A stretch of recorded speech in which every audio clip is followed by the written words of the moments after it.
Mesdames, Messieurs, chers amis téléspectateurs, merci infiniment de nous rejoindre sur le www.afrowebtv.com. Votre humble serviteur Moïse Agbenigan pour recevoir Maître Alexis Iou depuis l'Europe pour nous donner tous les détails, les non-dits, les dessous de l'arrêt de la Cour de justice de la CEDEAO. Si vous nous suivez sur toutes les plateformes, je vous prie en ce moment donc de partager dans tous les groupes. Vous aurez l'opportunité aussi de lui poser toutes les questions relative et sur le plus 1 319 462 89 79. Ceci sera sur AfroWeb TV /live. Pour cette émission spéciale, je vous permettrai vous aussi donc de participer en direct avec nous sur notre chaîne, notre page TikTok où vous nous suivez. Si vous nous suivez, tout simplement envoyez des cœurs sécurisés. Ce live en bonne et due forme comme vous savez très bien le faire, et nous sommes en direct également sur YouTube, sur Facebook. Chers amis téléspectateurs, vous êtes au bon endroit. Ça fait chaud au cœur de vous savoir nombreux pour nous suivre, surtout donc évoquer toutes les questions dont les confrères n'en ont pas parlé.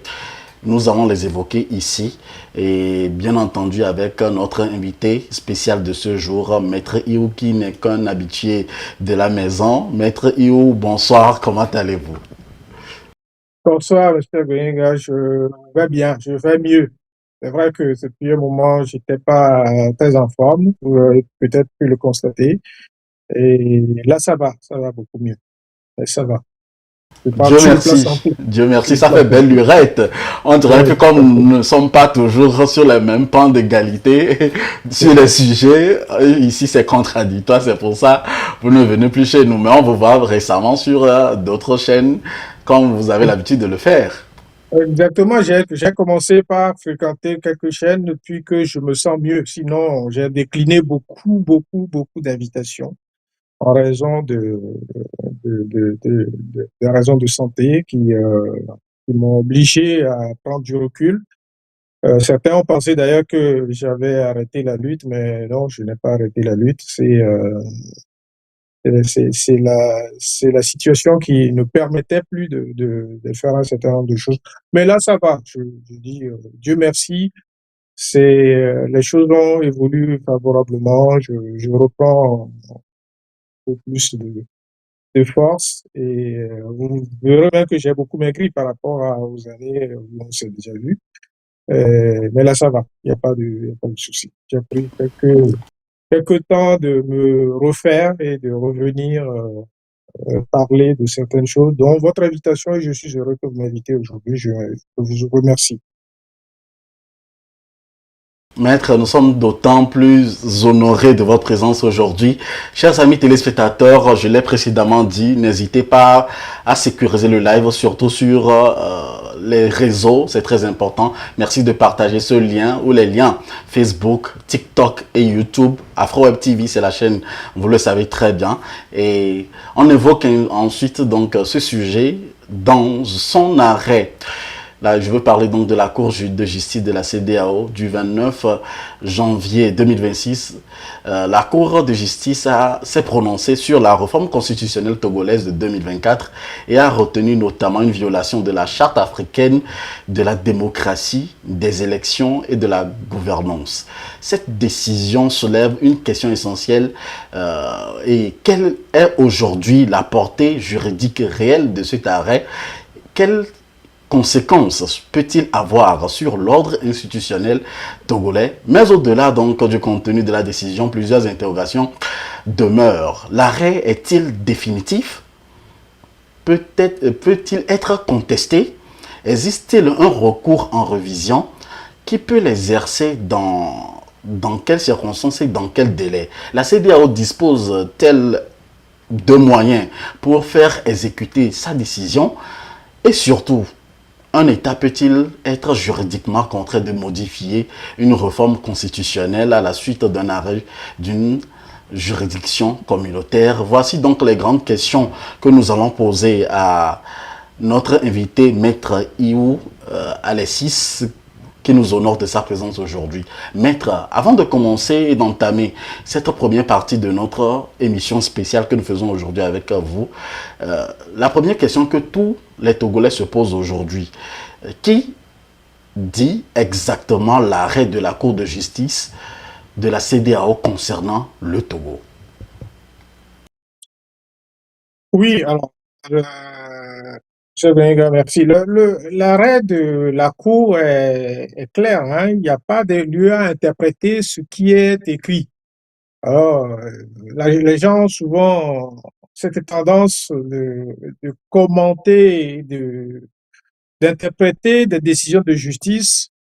Il faut savoir qu'en réalité, en droit, ceux qui sont habilités à commenter une décision de justice, ce sont les juristes, ce sont les professeurs de droit, ce sont les... Voilà, il n'y a que eux qui sont habilités à commenter une décision de justice. En dehors de ces personnes, normalement, personne d'autre ne doit faire des commentaires d'une décision de justice.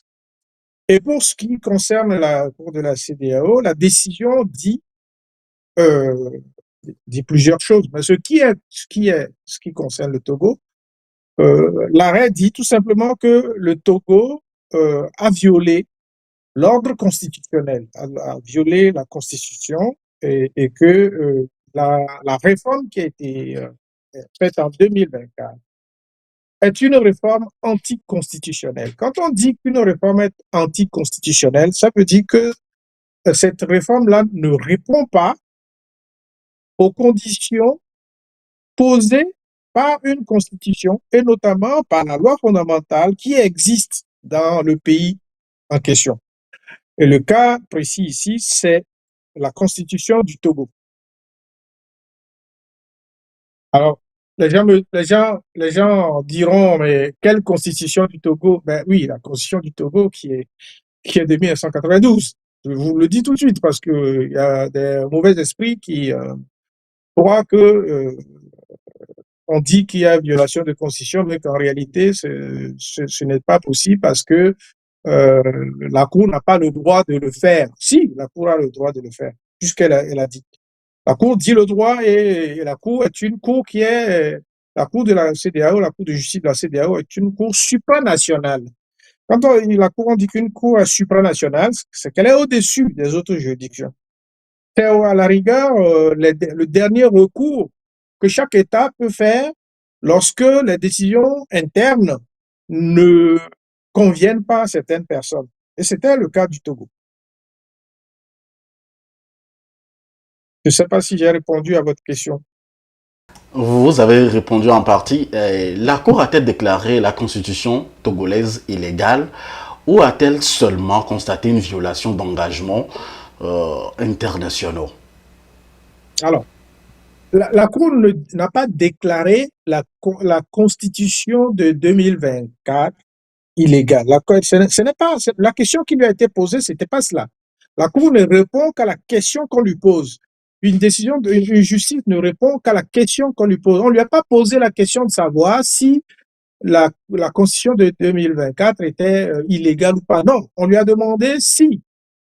On lui a demandé de regarder au regard de la modification, sinon du changement, ce n'est même pas une modification, du changement institutionnel qui a été opéré au Togo en 2024, si ce changement correspond aux principes et aux règles édictés par la CEDEAO déjà et l'Union africaine en leur texte fondateur, donc la texte de la GADEC que vous venez de citer, et aussi le texte sur la bonne gouvernance de la CEDEAO. Et c'est la Cour a donné son avis, mais en se référant uniquement sur l'article 23 de la de la de la de l'UA, de la GADEC de l'UA. Avec vous, nous irons au tréfonds et nous allons posément et sûrement aujourd'hui, puisque ça fait longtemps qu'on vous a reçu sur notre antenne. Quelle différence faut-il entre institutionnalité, violation du droit communautaire et violation d'un traité international? Parce que ce sont Alors, probablement, quand je suis d'autres émissions et d'autres lives que font beaucoup, il y a un peu plus l'amalgame, on a des difficultés à saisir tous ces concepts. alors, on, on dit là, quand on dit qu'on viole un traité international, c'est que d'abord on a adhéré à ce traité-là. C'est qu'on on est signataire du traité. Alors, ce que les gens ne comprennent pas, certaines personnes ne comprennent pas, que en droit, il y a ce que nous appelons la hiérarchie des normes. La hiérarchie des normes, c'est que les textes de droit sont classés selon un certain ordre de priorité. En haut, nous avons les traités, vous savez. Les traités sont supérieurs à tous les autres textes. En dessous des traités, vous avez la Constitution, donc les constitutions des pays, donc la loi fondamentale des pays. En dessous de la Constitution, vous avez les décrets présidentiels. En dessous des décrets, vous avez les arrêtés. Et en dessous des arrêtés, vous avez les circulaires. C'est ça, c'est comme cela qu'on classe les textes. Et c'est ça la hiérarchie des normes dont on parle. Donc, ça veut dire que si vous êtes signataire d'un traité international, et c'est le cas du Togo, et que vous avez un texte interne, vous avez par exemple votre constitution, une loi interne qui est contraire au traité que vous avez signé, mais votre traité, votre loi interne, c'est-à-dire que ce soit une constitution ou même une loi ou un décret, viole ce traité-là. Donc, n'est pas conforme, donc n'est plus dans ce que nous appelons dans l'ordonnancement juridique que se sont faits ces pays-là. Vous devez le retirer. Vous devez le retirer parce qu'il n'est pas conforme. Et la conformité à un traité est fondamentale. Ce n'est pas qu'en Afrique. Dans tous les pays où vous signez des textes internationaux, sachez que vous adhérez à un texte communautaire qui est au-dessus de tout le monde, au-dessus de vous. Combien de fois, je vais vous donner l'exemple, combien de fois, par exemple, en France, la France a dû modifier des lois pour se conformer aux règles et aux textes de l'Union européenne. Parce que nos textes ne correspondaient plus, ou ne correspondaient pas avant, ou ont été prises non en conformité avec le texte de l'Union européenne. Et on est obligé de refaire, on est obligé de revenir en arrière, de formaliser ou de reprendre une autre loi pour se rendre en conformité. Sinon, c'est la deuxième question qui est sous-jacente dont les gens ne comprennent. Sinon, il y a des sanctions. Il y a des sanctions pour ça si vous ne respectez pas le traité. Voilà. Nous reviendrons aux sanctions tout à l'heure, puisque dans l'arrêt, on n'a pas trouvé véritablement les sanctions. L'arrêt remet-il juridiquement en cause la nouvelle architecture institutionnelle au Togo? C'est une question que j'avais posée à certains panélistes dans une précédente émission. Que répondez-vous, vous, en tant que juriste? Oui, monsieur, je vous dis 1000 fois oui. L'arrêt de la Cour de justice de la CEDEAO remet en cause la Constitution modifiée de 2024 qu'a fait Faure Gnassingbé et ses affiliés. Et pourquoi? De toute façon, nous, on le savait, hein. Vous savez ce que l'arrêt a dit, ce qui a été écrit dans l'arrêt. On s'y attendait. En tant que juriste, on sait que tout était faux, que tout ne correspondait pas. D'abord, le processus utilisé d'ailleurs pour faire cette modification était de nature à rendre nulle la Constitution. Et sur le fond même, cette Constitution viole les règles édictées par l'Union africaine et la CEDEAO. Et en fait, cette violation, quand on dit qu'un texte est anticonstitutionnel, ça veut dire que vous n'êtes pas dans les clous. Hein. C'est aussi simple que cela. On ne peut, l'arrêt de la CEDEAO ne peut pas dire plus. Dit que le texte est anticonstitutionnel. Votre constitution de 2024 est anticonstitutionnelle parce que cette constitution viole un texte fondateur. Le texte fondateur sur lequel le Togo marchait avant que ce changement ne soit effectué. Même si ce n'est pas écrit comme cela, c'est ce que ça veut dire.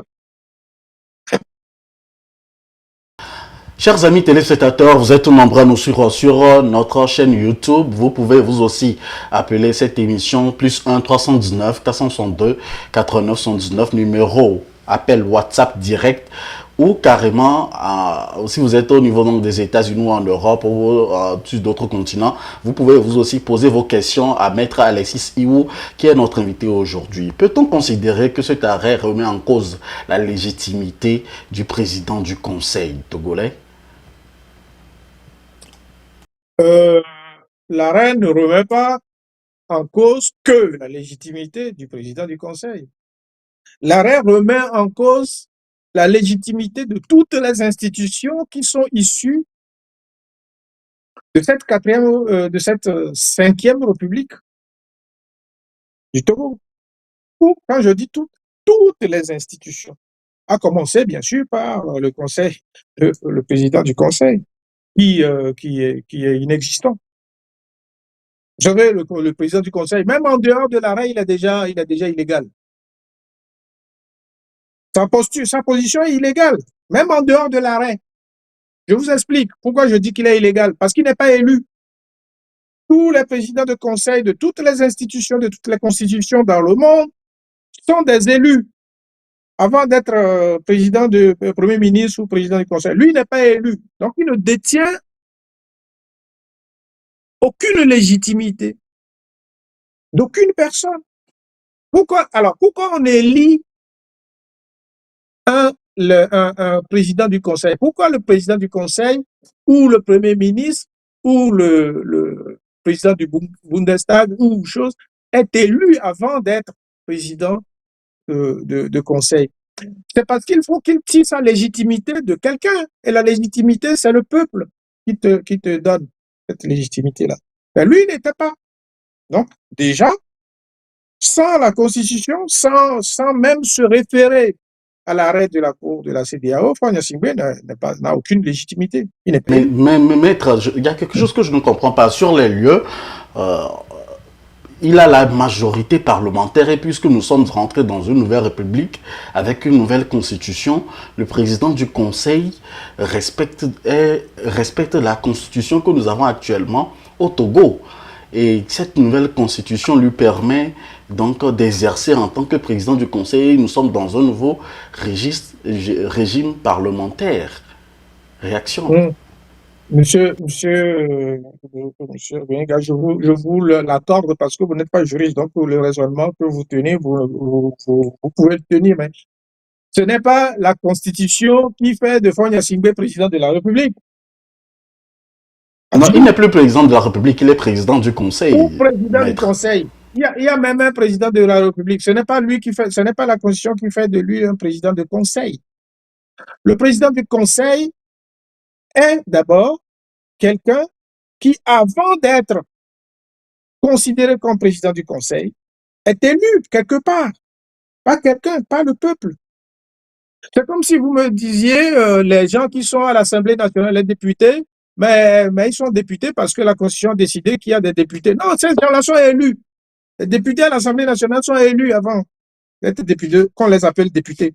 Vous comprenez ce que je veux dire? Donc, ce n'est pas parce que dans la Constitution, il est inscrit qu'il y a un président de conseil que forcément, sinon, vous aussi, monsieur Benga, demain, vous pouvez dire que vous êtes président du Conseil du Togo, c'est aussi pareil. Vous n'êtes pas élu dans la Constitution togolaise, il est dit qu'on peut être président de conseil. Pourquoi pas? Il suffit seulement d'être membre de l'UNIR, et que l'UNIR vous mette président de l'UNIR, et puis vous êtes président du conseil. Au fait, c'est ce qui s'est passé. Ce n'est pas parce que vous êtes président d'un parti majoritaire que vous avez automatiquement droit à être un premier ministre ou un président de conseil. C'est d'une absurdité incroyable. Ça dit que pour le commun du mortel en droit, ça n'existe pas. Je suis désolé, hein, moi je vous parle en tant que juriste, ça n'existe pas, c'est comme ça. On a beau me dire, vous pouvez tourner les choses, les retourner dans tous les sens. Non, ce monsieur n'a aucune légitimité. Mais est-ce que la Cour de justice de la CEDEAO avait-elle compétence pour examiner une réforme constitutionnelle adaptée au niveau national? Absolument. Sinon, il n'aurait pas dit. La Cour de la CEDEAO a d'abord, au sein de la Cour de la CEDEAO, si vous n'êtes pas un État légalement constitué, vous ne pouvez pas être membre de la CEDEAO. Vous savez ça. Que la CEDEAO, non seulement ne reçoit en son sein que les États qui sont considérés comme respectueux des principes et des règles de droit que eux-mêmes ont institués, mais aussi la CEDEAO a inscrit dans ses règles un certain nombre de principes et de directives qui disent que lorsque vous ne respectez pas certaines choses, vous ne respectez pas certaines dispositions de la communauté, et mais vous n'êtes pas conforme et vous êtes exclu. La preuve, c'est que lorsqu'on a fait des coups d'État dans 3 pays en Afrique de l'Ouest, la CEDEAO les a exclus. Ou alors ils se sont retirés, mais la CEDEAO les a sanctionnés. Pourquoi la CEDEAO a sanctionné les pays de l'AES, à votre avis? C'est parce qu'on a considéré que ces pays-là ne respectaient pas certaines règles que la CEDEAO avait mis en place. Même si on peut critiquer certaines sanctions qui ont été mises en place. Mais la CEDEAO les a sanctionnés. Ah, bah, à juste titre ou à raison, à tort ou à raison, mais la sanction a eu lieu. Jusqu'où s'étend alors la juridiction ou sinon la compétence de juridiction communautaire face à la souveraineté constitutionnelle d'un État? Alors, en droit international, il y a des règles. Et il y a des règles qui relèvent de la souveraineté nationale. Et il y a des règles qui relèvent de la souveraineté, des règles communautaires.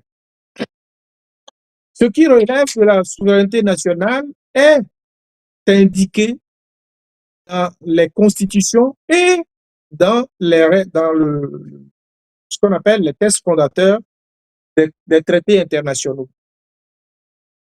Mais cela n'empêche, comme vous voulez que je vous le dise, comme je le pense, ce n'est pas parce que le Togo est un pays souverain qu'il est autorisé de pratiquer n'importe quoi. Ah, par exemple, je vous donne un exemple, dans certaines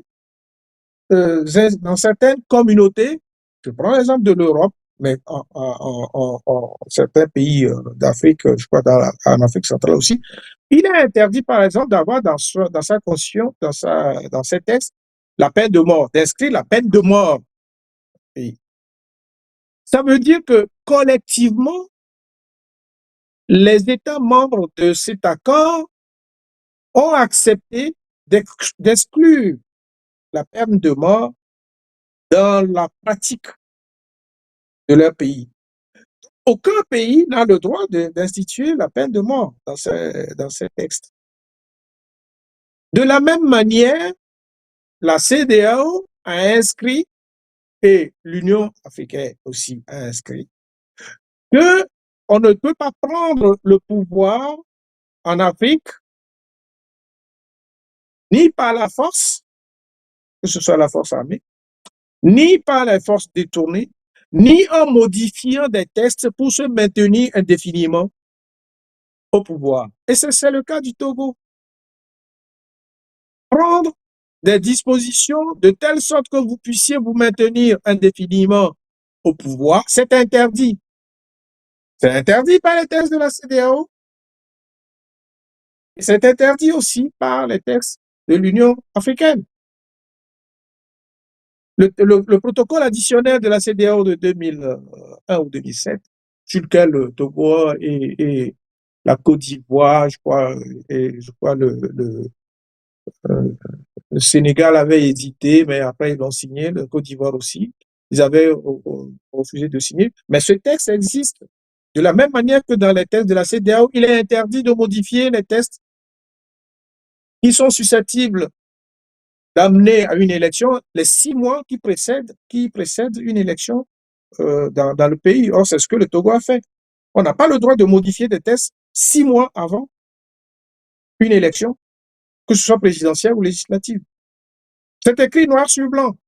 Et le Togo a signé ça. Mais pourtant, on l'a fait. Donc, vous voyez que vous violez, le Togo viole complètement les,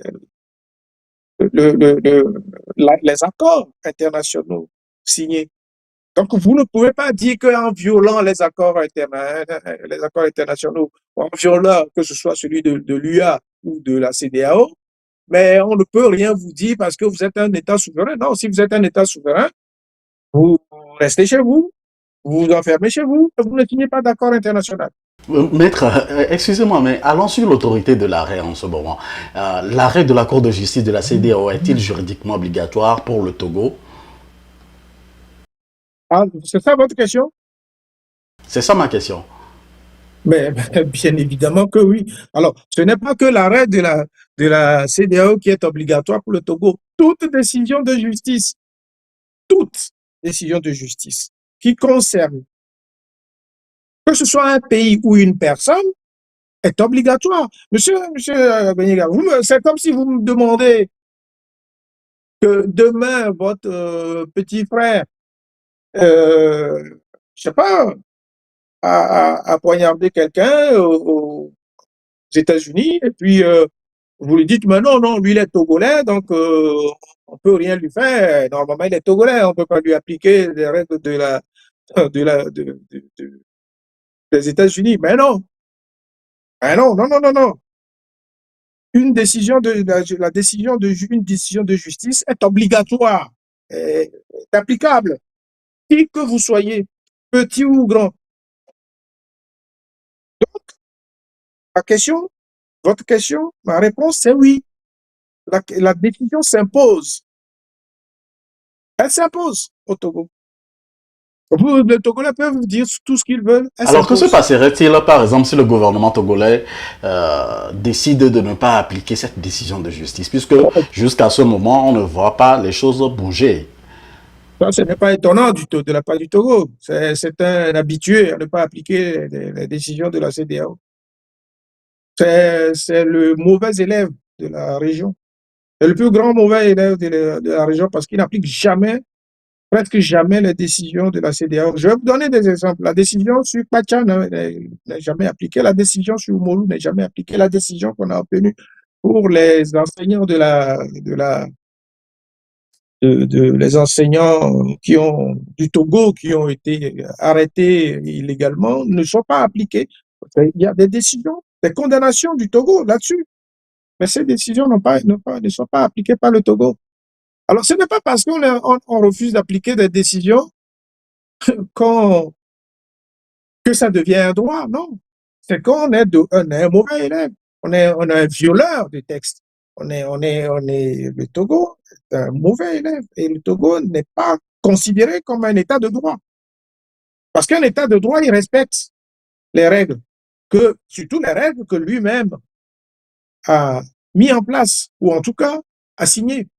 Les règles auxquelles le pays a adhéré, vous les respectez. Si vous ne les respectez pas, c'est que vous êtes voyou. Alors que prévoit alors la CEDEAO sur les décisions, l'exécution des décisions de la Cour de justice qui ne sont pas mises euh, en œuvre, en exécution? Oui. Alors, il y a une nuance qu'il faut voir dans cette décision de la Cour de la CEDEAO. La Cour de la CEDEAO rend un jugement, un arrêt. D'abord, vous avez posé une question qui peut-être vous allez revenir là-dessus. Il faut savoir que c'est une cour supérieure. C'est-à-dire qu'au-dessus de la Cour de la CEDEAO, il n'y a pas une autre cour qui va juger ce qui est dit. Donc, il n'y a pas possibilité de faire appel ou d'aller en cassation, il n'y a pas de ça. C'est la dernière juridiction. Maintenant, si le Togo ne respecte pas les règles, il appartient à la CEDEAO de prendre des sanctions contre le Togo s'ils veulent bien, parce que les sanctions, ça existe. On a pu prendre des sanctions contre le Mali, le Burkina Faso et le Niger, parce que ces gens-là ont ont refusé de faire certaines choses qui n'ont pas plu. On les a sanctionnés. Donc, le Togo aussi peut être sanctionné. Je dis peut être sanctionné.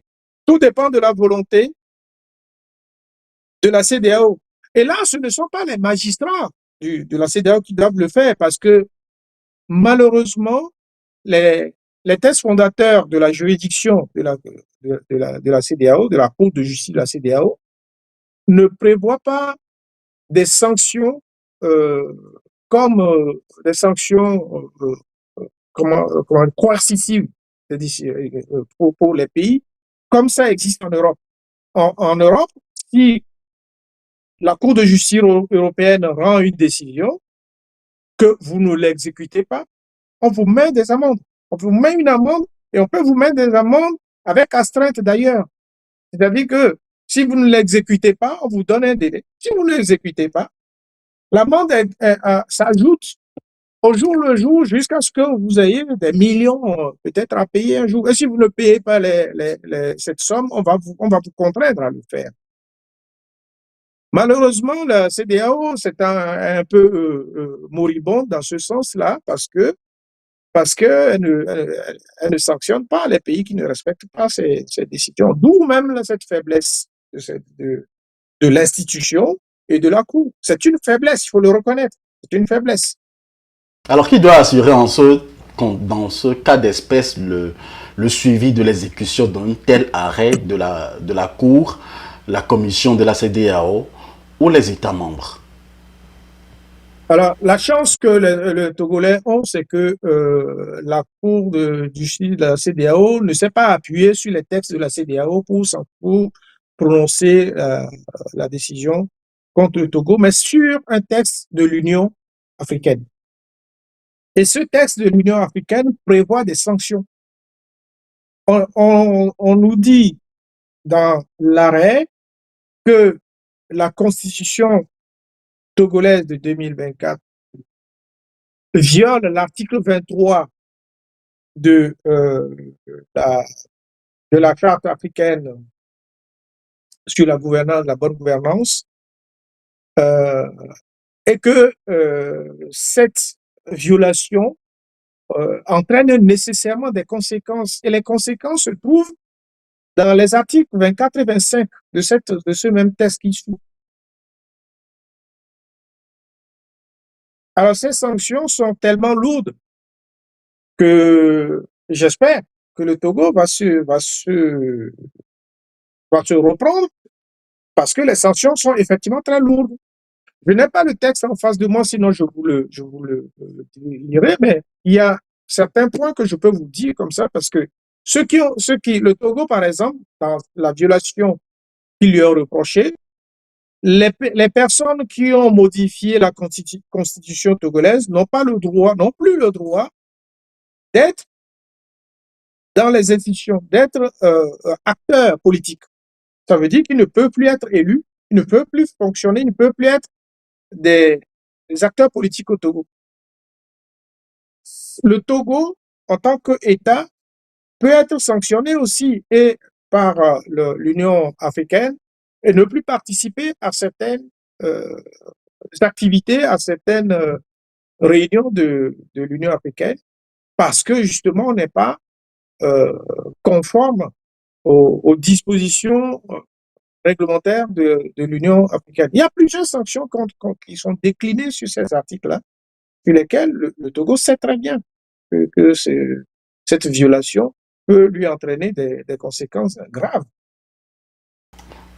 Maître, alors, par contre, dans l'arrêt, lorsqu'on avait fait une émission précédente, sinon votre consoeur, Maître Mawaba Songhé, en nous disant donc la décision finale, et dans la décision finale, en réalité, on ne retrouve pas les sanctions donc contre le Togo.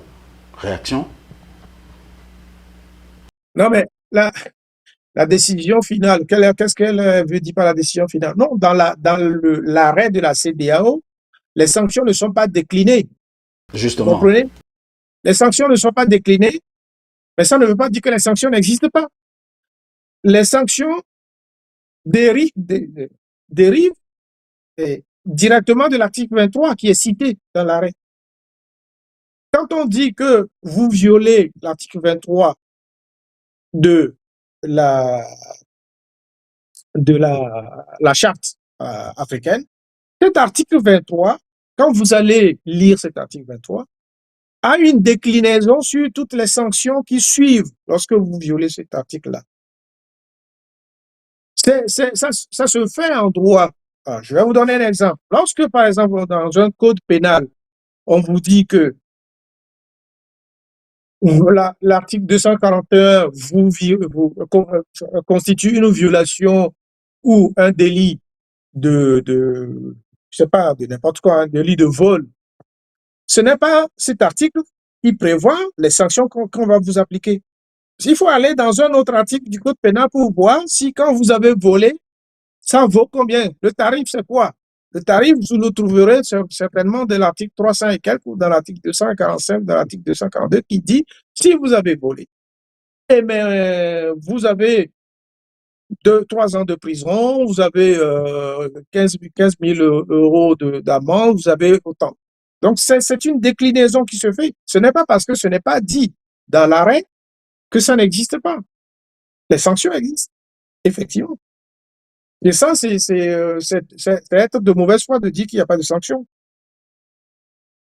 Les sanctions existent. Ça se trouve clairement dans l'article 23, 24 et 25 de la charte africaine. Chers amis téléspectateurs, vous êtes au bon endroit, vous êtes dans cette émission spéciale que nous faisons aujourd'hui pour décliner les dessous de l'arrêt de la Cour de justice de la CEDEAO. Mon invité, c'est Maître Alexis Iou, avocat. Et aujourd'hui, je saisis de cette occasion pour lui poser toutes mes questions concernant donc cet arrêt. Que doit assurer, ou disons, qui doit assurer le suivi, puisque on se trompe un peu par rapport à ce suivi. On voit par exemple les organisations de la société civile qui se mobilisent, une partie de l'opposition aussi de part et d'autre. Y a-t-il vraiment de l'avenir dans ces démarches sur le plan juridique? Oui, alors je vais vous dire tout de suite oui. Alors, ce qu'il y a, c'est que avant d'obtenir cet arrêt, il y a bien des gens qui ont fait un recours. Il y a des demandeurs. Il y a des gens qui voulaient en savoir un peu plus. Ces gens-là, on l'appelle les requérants. Ce sont ces requérants qui ont fait la démarche auprès de la Cour de justice de la CEDEAO pour demander, pour solliciter un certain nombre de choses. Et lorsque vous êtes requérant et que la justice vous donne raison, c'est à vous de faire en sorte que la décision soit appliquée. Je ne dirai pas plus. C'est-à-dire que vous, monsieur, demain, si vous allez devant le tribunal, quelqu'un vous a insulté, vous déposez plainte contre la personne pour diffamation ou pour injure, mais la personne est condamnée. Si vous prenez votre décision et que vous allez vous asseoir chez vous à la maison, ben, tant pis pour vous. Alors que la décision, le juge a condamné cette personne à vous payer peut-être 15 000, 1000 euros, 1000 ou 15 000 dollars de dommages et intérêts et 500 dollars d'amende. Et 500 dollars d'amende, ça c'est pour l'État. L'État américain va le prendre, ça. Vous inquiétez pas, on va l'arracher de force. Mais vous qui avez une indemnisation de 15 000 dollars, et si vous allez vous asseoir, vous mettez votre décision, vous dites, ah, j'ai gagné, vous le mettez sous votre oreiller, rien ne se passera. Rien ne se passera. C'est tout. Parce que c'est à vous de faire en sorte que vos 15 000 dollars vous soient payés.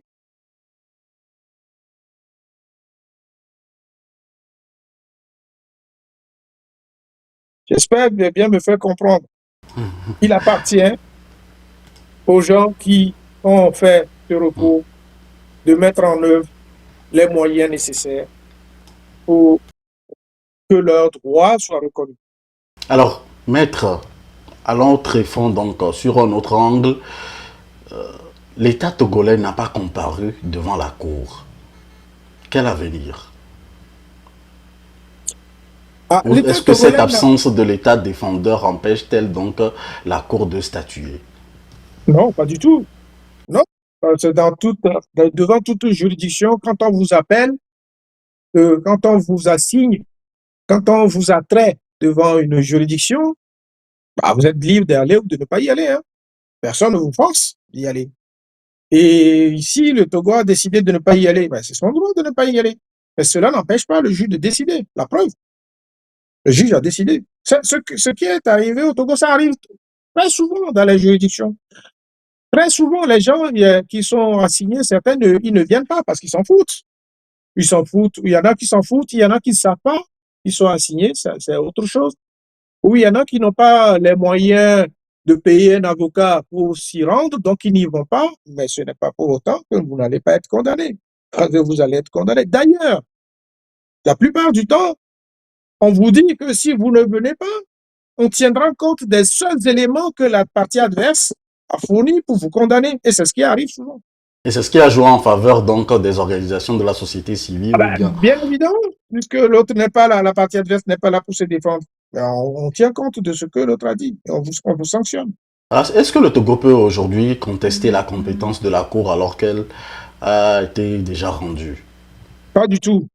Le Togo ne peut pas contester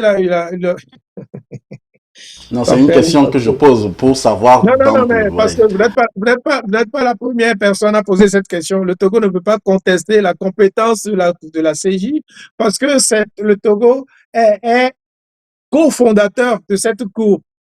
Vous savez, vous ne pouvez pas créer une juridiction et dire que maintenant vous contestez sa compétence. C'est ridicule, c'est ubuesque. C'est exactement comme si le Togo conteste l'existence des juridictions de la Cour d'appel du Togo. Non, non, non, nous, on ne reconnaît pas le tribunal du Togo. Non, on ne reconnaît pas la Cour constitutionnelle. Non, on ne reconnaît pas. Non, c'est pas comme cela que ça se passe.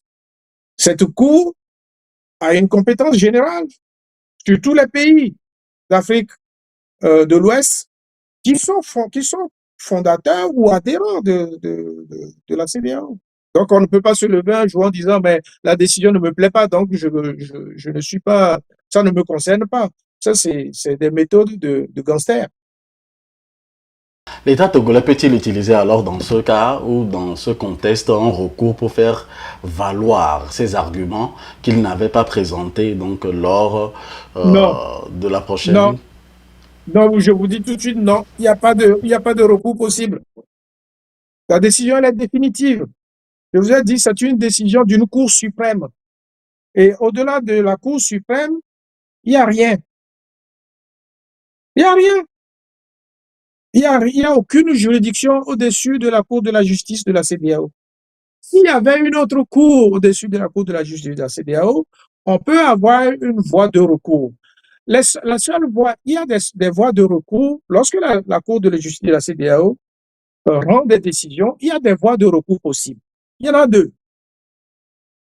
La voie de recours, une des voies de recours qui existe, c'est lorsque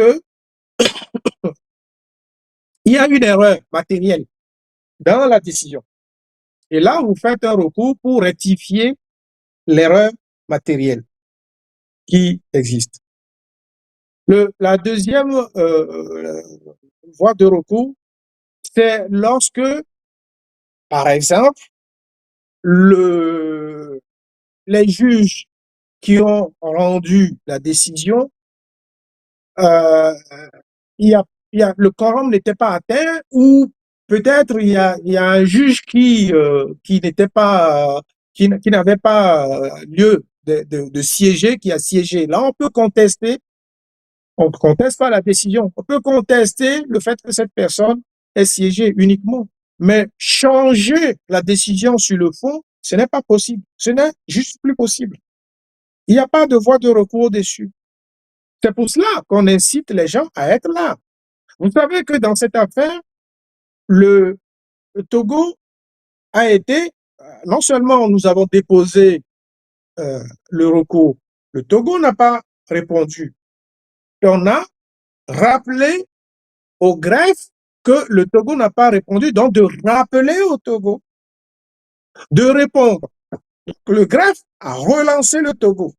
Je le dis parce que je suis un des conseils des requérants, vous le savez. Nous étions 3 avocats pour défendre. Et on a fait ce rappel-là, ce deuxième rappel qui a été fait au Togo. Le Togo n'a pas répondu. Mais et après, vous voulez quoi? Le juge, il ne va pas attendre le pays éternellement. À partir de ce moment-là, nous avions le droit de demander à la Cour de statuer. Au regard des éléments que nous avons fournis, statuer, et la Cour l'a fait. La Cour a statué. Le Togo n'est pas plus important que les autres pays de l'Afrique de l'Ouest. Hein. Nous allons recevoir Maître Alexis Iou, un téléspectateur, sinon un analyste aussi, donc de AfroWeb TV. Bonjour, bonsoir. Oui, bonjour, bonsoir, cher Moïse, et surtout bonsoir plutôt à Dr Iou. Je tiens à souhaiter une prompte guérison à Dr Iou. Nous sommes Merci. tous de tout cœur avec lui, nous sommes en pensée avec lui, et nous prions pour qu'il guérisse et qu'il nous revienne très très fort, parce que c'est une personnalité très importante pour nous dans la diaspora, Oui. Au Togo et aussi en Afrique. Le docteur Iou a expliqué effectivement en tant que juriste chevronné la décision de la CEDEAO. Ceci dit, et cela plutôt dit, vous posez la question sur son application et il a aussi effectivement détaillé ce qu'il faut faire. Et ce que j'aimerais ajouter effectivement, comme l'a dit docteur Iou, c'est que les décisions de la CEDEAO sont contraignantes. Parce qu'on entend souvent dire que non, que ces décisions ne sont pas coercitives, c'est faux. Ce sont des décisions contraignantes. Effectivement, la CEDEAO n'a pas une police qui va s'assurer qu'au niveau de chaque État, les décisions soient appliquées, mais il y a des instances que la CEDEAO prévoit pour que effectivement les décisions soient appliquées. La première instance, c'est au niveau national, au niveau de l'État, c'est-à-dire dans le cas d'espèce le Togo. Donc, le Togo doit désigner un comité d'application de cette décision. Ça, c'est très important. Et au deuxième niveau, il y a la commission de la CEDEAO qui, effectivement, fait le suivi technique et aussi des dialogues pour que, effectivement, la décision soit appliquée. Si ça ne marche pas, il y a la conférence des chefs d'État qui vont maintenant prendre des sanctions pour que l'État soit peut-être exclu, des sanctions économiques, politiques et institutionnelles. Donc c'est clair que la décision qu'a prise la CEDEAO pour le Togo devient exécutoire. Donc il revient fondamentalement au Togo de mettre en place rapidement un comité pour que ces décisions soient effectivement appliquées. Et puisque nous savons que nous sommes dans une situation politique conflictuelle, je pense que l'État togolais a conscience de cette réalité. Et effectivement, comme le dit Maître Iou, il faut que ceux qui portent un grief devant la CEDEAO, c'est le peuple togolais, même si ce sont quelques organisations. Ces organisations-là représentent l'intérêt du peuple togolais. Et donc, moi, je pense que c'est tout le peuple togolais qui doit se mobiliser ensemble avec le gouvernement qui doit mettre en place un comité exécutoire pour que, effectivement, cette question de la modification constitutionnelle soit définitivement réglée. Parce que, je l'ai dit encore une fois, aujourd'hui au Togo, nous n'avons plus de constitution. Et un pays ne peut pas fonctionner sa constitution. Donc, le temps presse pour nous tous de nous asseoir et effectivement de régler ces décisions de la CEDEAO pour que le Togo reparte sur de bonnes rails. Et encore une fois, prompte guérison à Dr Iou. Nous sommes tous de cœur avec lui, les ancêtres sont avec lui, Dieu est avec lui et il va nous revenir très fort très bientôt. Merci de nous avoir rappelé, ça fait chaud au cœur. Monsieur Lamadou, Joël, merci pour votre intervention. Maître Iou, vous avez des réactions à faire suite donc à cette intervention. Oui, je remercie grandement, je remercie énormément ce compatriote que je ne connais pas, mais qui me souhaite bonne guérison. Je le remercie vivement et de tout cœur. Que ses prières soient entendues et que toutes les prières de Togolais qui sont avec nous et vivent avec nous soient soit entendu pour que...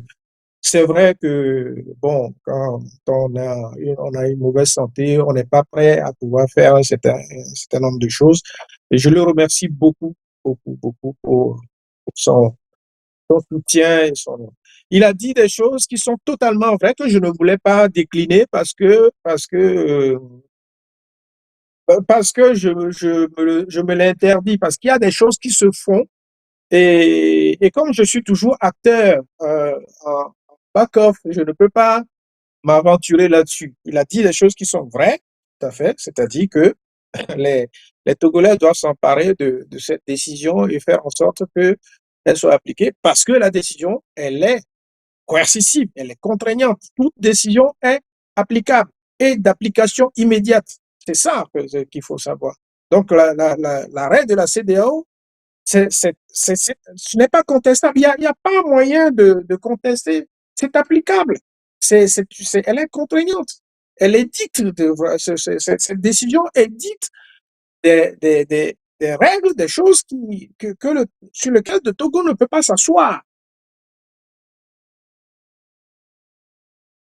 Faire en sorte que les gouvernements actuels ne s'asseyent pas sur cette décision-là. Voilà, c'est pour ça que je dis, je ne vais pas dire plus, parce que le compatriote a détaillé beaucoup de choses et qui sont totalement vraies. Il appartient aux Togolais de faire en sorte que nous revenons à des institutions claires et nettes. Voilà. Et j'exhorte les Togolais à le faire. C'est-à-dire que quand on vous donne un droit, exercez-le, faites-le, prenez-le. Faites en sorte que cette décision-là soit appliquée. Elle est applicable, il faut l'appliquer. Et c'est possible de l'appliquer. Voilà. Chers amis téléspectateurs, vous êtes au bon endroit. Nous allons nous ressourcer pendant 2 minutes pour nous permettre donc de faire cette petite pause, une occasion aussi à Maître Iwou de se ressourcer, puisque nous avons encore une vingtaine de questions à lui poser concernant donc cet arrêt de la Cour de justice. On se retrouve juste derrière. Merci de partager, continuez par partager donc cette émission avec les uns les autres. Et c'est sur Afro Web TV. On revient juste derrière. Moïse Bengan nous amène pour une nouvelle aventure. Micro de la diaspora. Vous êtes une association, un entrepreneur, un artiste, une petite et moyenne entreprise? Rejoignez-nous pour parler de vos produits et services sur Afro Web TV. Are you entrepreneurs, artists, event planner, or businessmen or businesswomen? Let's talk about your products or services on Afro Web TV. Join us on afrowebtv.com/live with your host Mosex. Micro de la diaspora vous ouvre les portes pour d'autres opportunités et pour toucher vos cibles.